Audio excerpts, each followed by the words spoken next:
ta vie qui ne change pas là. Tu dis, je suis chrétienne, mais toi, c'est toi toujours, tu es d'en bas. Oui, il a fermé le paradis. Et puis, il a jeté la clé. S'il vient là-bas, il va fermer.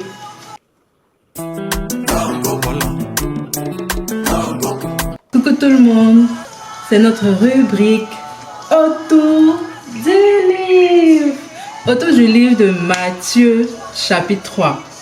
En ce temps-là, parut Jean-Baptiste, il se mit à prêcher dans le désert de Judée. Il a changé quand le royaume des cieux est proche. C'est Jean que le prophète Ésaïe a annoncé lorsqu'il a dit: on entend la voix de quelqu'un qui crie dans le désert, préparez le chemin pour le Seigneur, faites-lui des sentiers droits.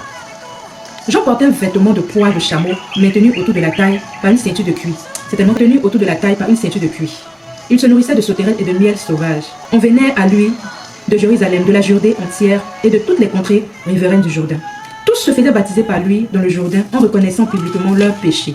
Beaucoup de pharisiens et de sadducéens venaient se faire baptiser par lui. Il leur dit: espèce de vipère, qui vous a enseigné à fuir la colère de Dieu qui va se manifester. Produisez plutôt pour fruit des actes qui montrent que vous avez changé. Ne vous imaginez pas qu'il vous suffit de répéter en vous-même: nous sommes les descendants d'Abraham. Car regardez ces pierres, je vous déclare que Dieu peut en faire des enfants d'Abraham. Jean-Baptiste était dur aussi. La hache est déjà sur le point d'attaquer les arbres à la racine. Tout arbre qui ne produit pas de bons fruits sera coupé et jeté au feu. C'est ça là on dit. Et puis on dit, si tu vas au paradis, il faut fermer, tu as jeté la clé là. On dit, si tu ne produis pas bon fruit, on t'est coupé pour te jeter dans le feu. Tu dis non, il faut fermer le paradis, tu as jeté la clé. Moi je vous baptise dans l'eau, en signe d'un profond changement. Mais quelqu'un vient après moi. Il est bien plus puissant que moi et je ne suis même pas digne de lui enlever les sandales. C'est lui qui vous baptisera dans le Saint-Esprit et le feu. Il tient en main sa pelle à vanner. Il va nettoyer son aire de battage et amasser le blé dans son grenier. Quant à la balle, il la brûlera dans un feu qui ne s'éteindra pas. C'est à cette époque que parut Jésus. Il se rendit de la Galilée au Jourdain auprès de Jean pour être baptisé par lui. Mais Jean essaya de l'en dissuader. Il lui disait: c'est moi qui ai besoin d'être baptisé, pas toi. Et c'est toi qui viens à moi? Jésus lui répondit: accepte pour le moment qu'il en soit ainsi, car c'est de cette manière qu'il nous convient d'accomplir tout ce que Dieu considère comme juste. Là-dessus, Jean accepta de le baptiser. Aussitôt après avoir été baptisé, Jésus sortit de l'eau. Alors le ciel s'ouvrit pour lui et il vit l'Esprit de Dieu descendre sous la forme d'une colombe et venir sur lui. Une voix venant du ciel déclara: celui-ci est mon fils bien-aimé, celui qui fait toute ma joie.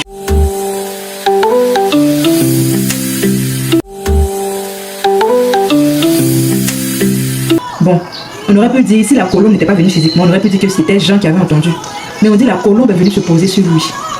Et je sais que les gens charnels qui étaient là, ils ont dit que non, ça c'est un hasard. Alors que colombe qui est venu se poser sur lui là, c'est l'Esprit de Dieu comme ça, qui est venu se poser sur lui. Bon, c'est pas ça mon verset de méditation. Mon verset de méditation, moi je sais pas plus que Jean, hein, voilà. C'est le verset où Jean, verset 7. Voilà. Il dit: beaucoup de pharisiens et de sadducéens venaient se faire baptiser par lui. Il leur dit: espèce de vipère, qui vous a enseigné à fuir la colère de Dieu qui va se manifester. Produisez plutôt des fruits, des actes qui montrent que vous avez changé. Les vipères là, en tout cas, ils sont beaucoup. Voilà, pour ne pas que vous me jetez la pierre après, on est beaucoup. Voilà, vipères là, on est beaucoup. Quand il y a mort de quelqu'un, on fuit pour venir se faire baptiser. Dans l'eau, piou, piou.